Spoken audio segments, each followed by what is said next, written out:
Olá, pessoal! Estamos de volta e me parece que já tem Paulo na fila para conversar conosco, né? Vamos ouvir, então, o que a turma lá de Higienópolis pensou, quer perguntar, quer interagir, quer falar um pouco sobre a avaliação?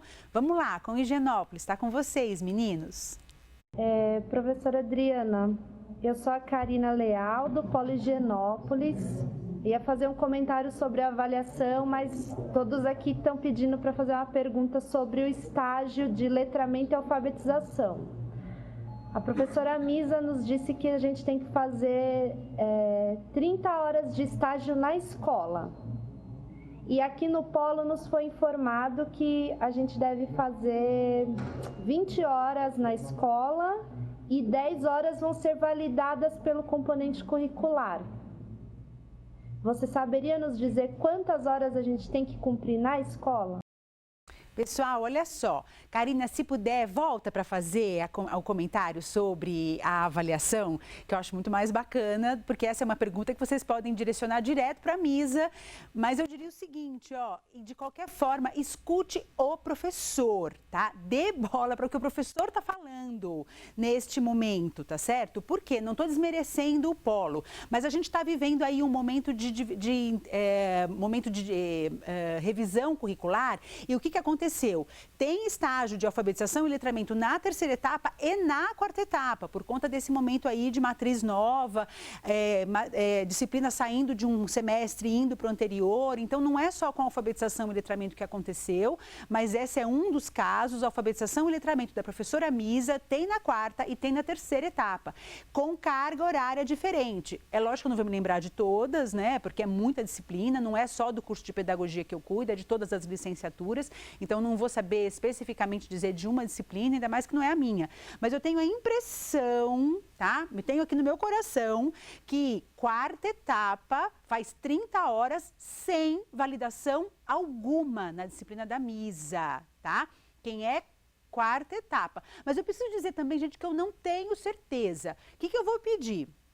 Para a professora Misa, amanhã, marcar todo mundo lá para mandar uma mensagem no inbox de vocês e passando para vocês qual é a carga horária de terceira e qual é a carga horária de quarta etapa.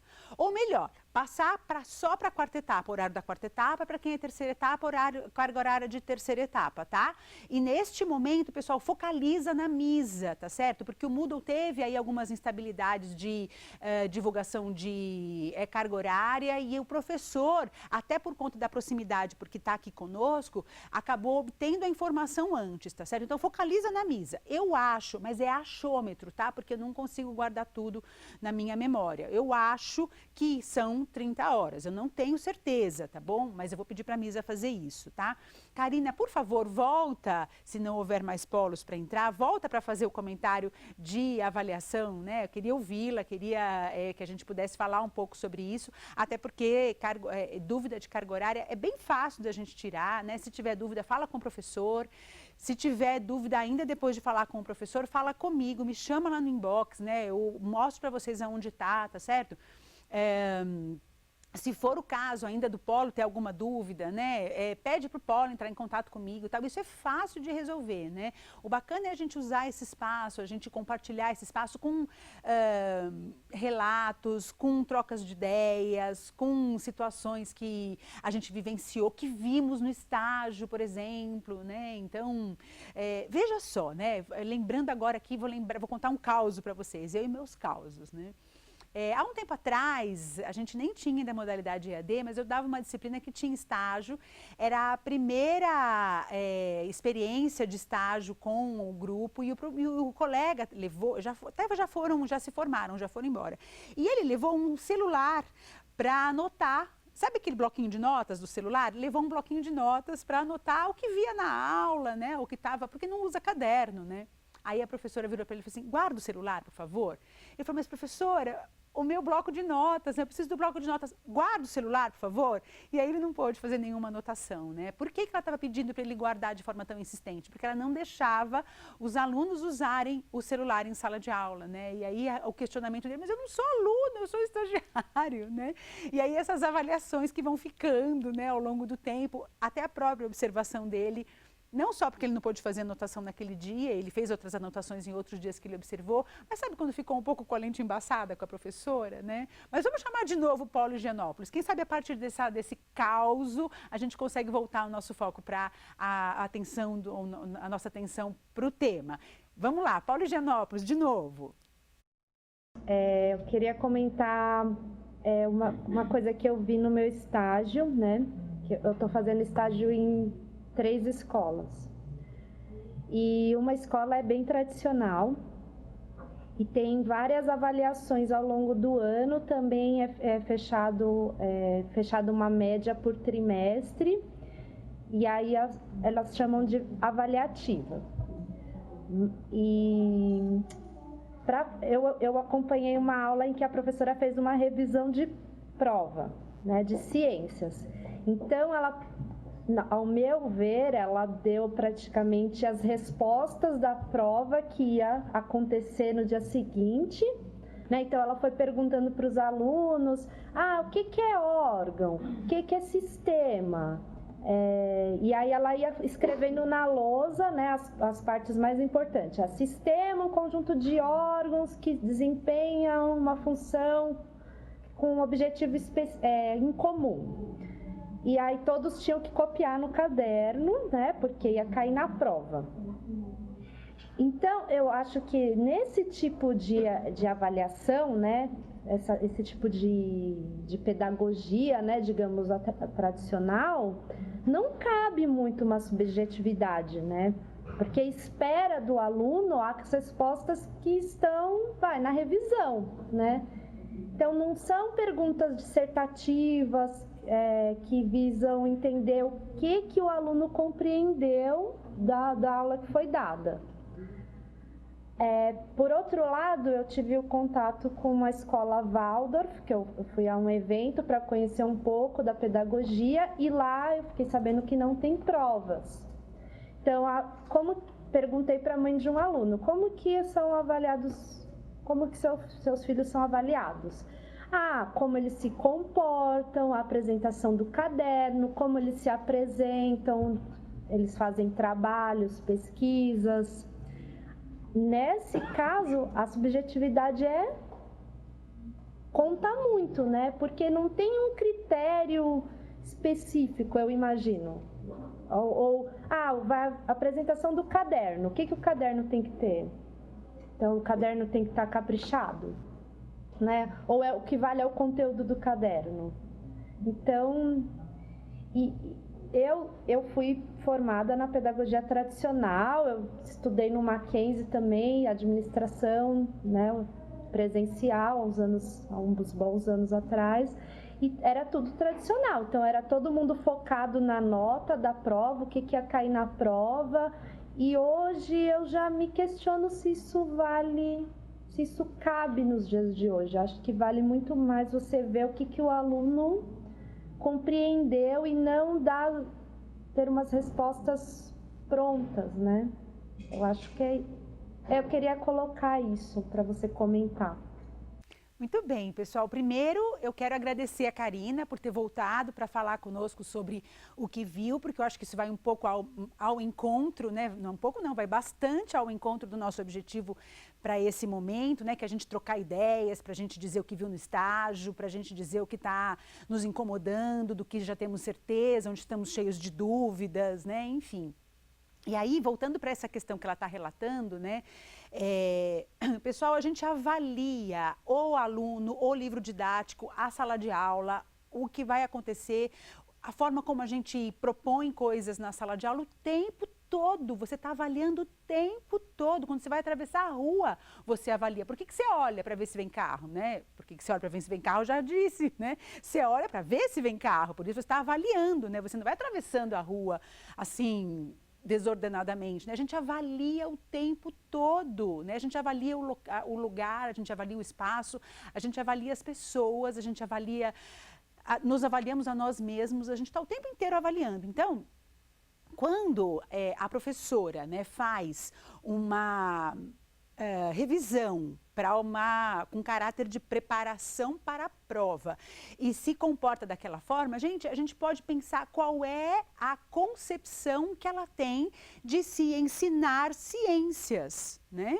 Qual é a ideia da criança do que seja um sistema? Pessoal, ó, dependendo da criança com qual a gente está falando, é muito possível que elas avancem na escolaridade se você pedir para que elas desenhem. Coloca um corpo humano e pedir para elas desenharem. O que entra na boca acontece o quê? Você mastiga e engole. Vai para onde? Faz qual caminho? O que acontece depois disso? Gente, tem muita criança que vê um negócio reto. Entrou aqui e saiu lá embaixo. Número 1, número 2.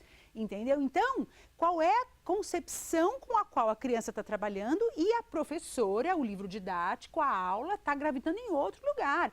E aí, o que a criança faz? Muito sabida, que é memoriza para a prova, que vai ser no dia seguinte, depois disso, esqueço tudo e vida que segue. É isso que a gente quer, né? Por outro lado, existem outras possibilidades. A escola tradicional pode fazer coisas melhores, não precisa ir. A Karina sabe que essa é uma questão, né? A gente já vem conversando, eu também gostaria de conhecer melhor a pedagogia Waldorf, eu não conheço, o que eu conheço é de ouvir algumas ex-alunas falando sobre isso, porque estão imersas em realidades como essa. Mas eu não conheço a fundo. A Karina sabe que eu gostaria, né, que é uma questão que está aqui tá no meu radar, quero ainda pensar, conhecer melhor, né, mas a gente pode fazer, mas é possível organizar a avaliação de uma outra forma. E, gente, aquilo que é subjetivo precisa se tornar objetivo. Então, tá bom, o caderno está em foco, o que eu quero do caderno, né? Precisa ter uma florzinha desenhada ou precisa estar inteligível, né? Se a letra for muito garranchada, o que o menino precisa fazer? Porque aquele menino que tem uma letra meio torta, que a professora não gosta, está fadado a ser mal avaliado. Isso quer dizer que ele é um mau aluno, que ele não está aprendendo? Não necessariamente, é disso que a gente precisa falar.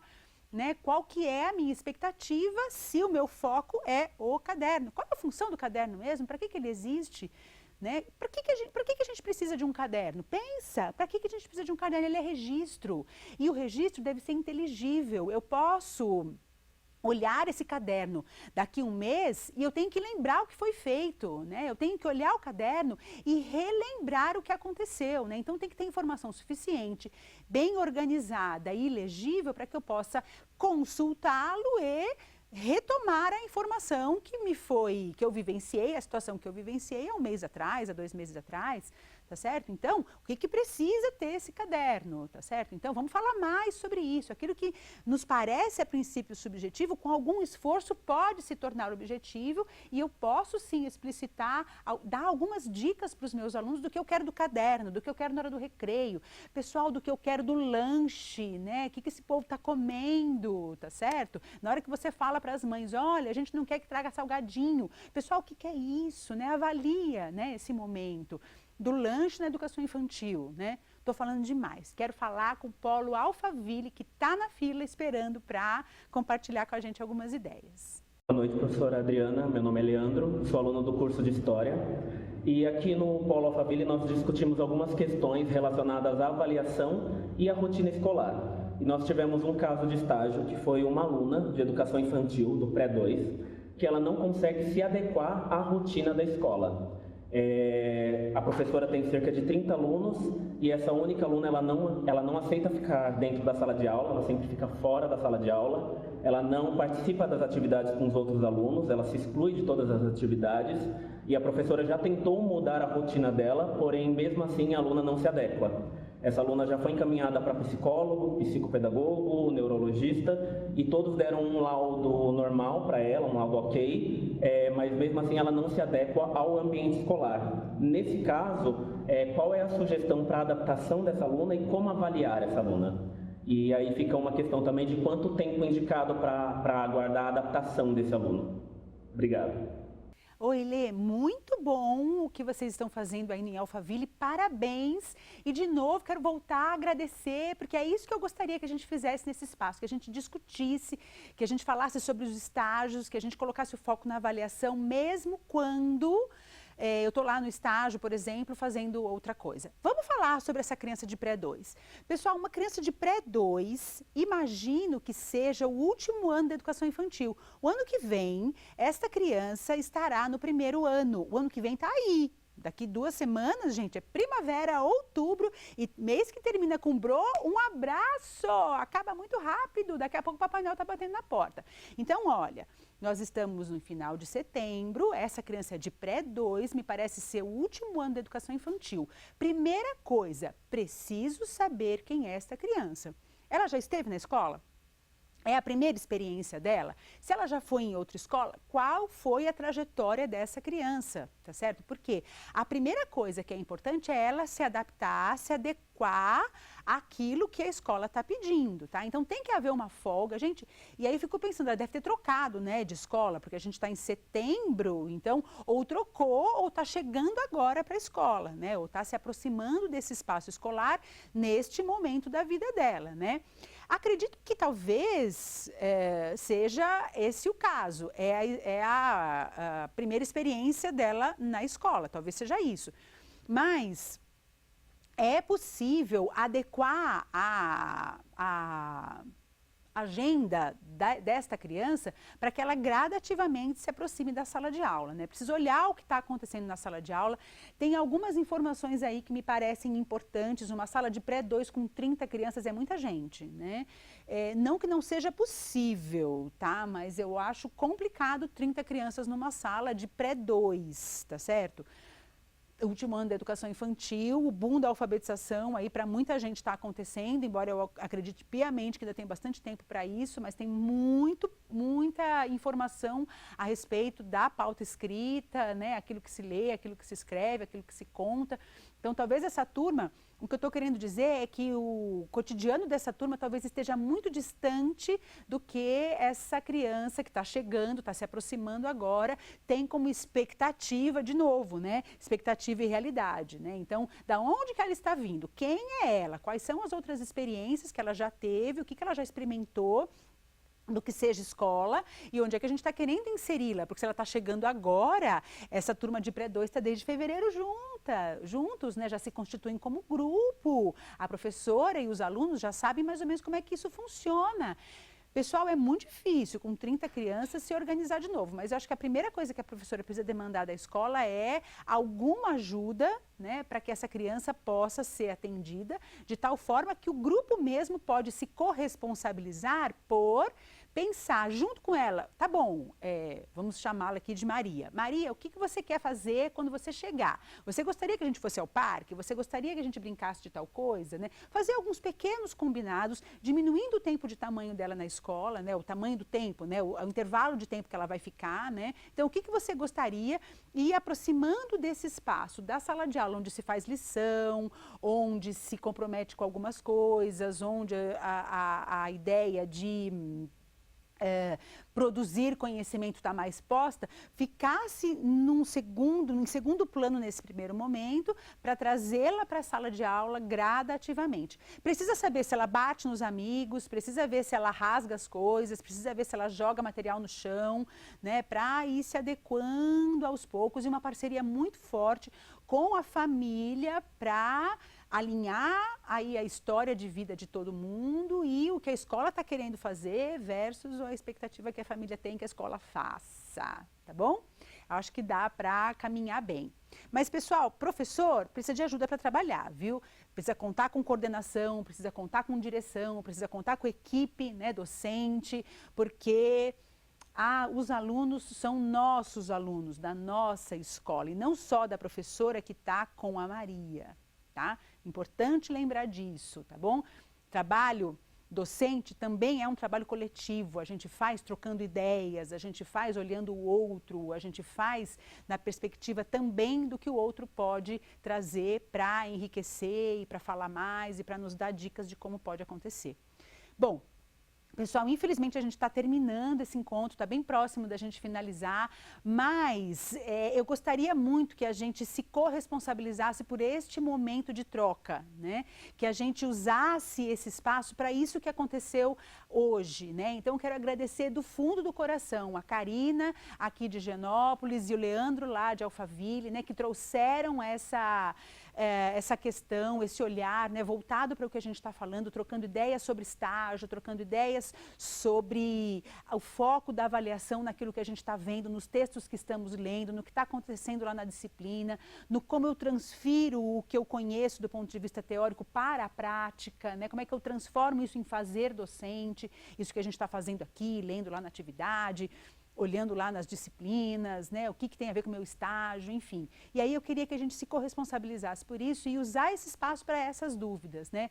Eu não estou querendo dizer que eu não quero resolver problemas e dúvidas e angústias que vocês têm, talvez de estágio, de outras situações. Eu me disponibilizo a vocês, né, me chama no inbox, eu mobilizo o professor, mobilizo o polo para ajudá-los, tutores, para ajudá-los a acessar a informação mais facilmente, encontrar onde estão aí, eventualmente algum escape aí de um diz uma coisa e outro diz outra, né? A gente está num momento delicado de matriz nova andando junto, né? Tem matriz de oferta, inclusive para estágio, porque a gente está em momento de reformulação da matriz curricular, mas nada disso pode se sobrepor à importância da gente discutir, à importância da gente falar sobre a nossa profissão, à importância da gente falar no tema avaliação e da gente meter a mão de verdade nos aspectos que a gente precisa trazer para cá. Então, eu quero que vocês se corresponsabilizem comigo da gente fazer isso juntos, aqui e no fórum, tá? Vou deixar aberto para a gente seguir conversando sobre essas questões, porque isso pode enriquecer e muito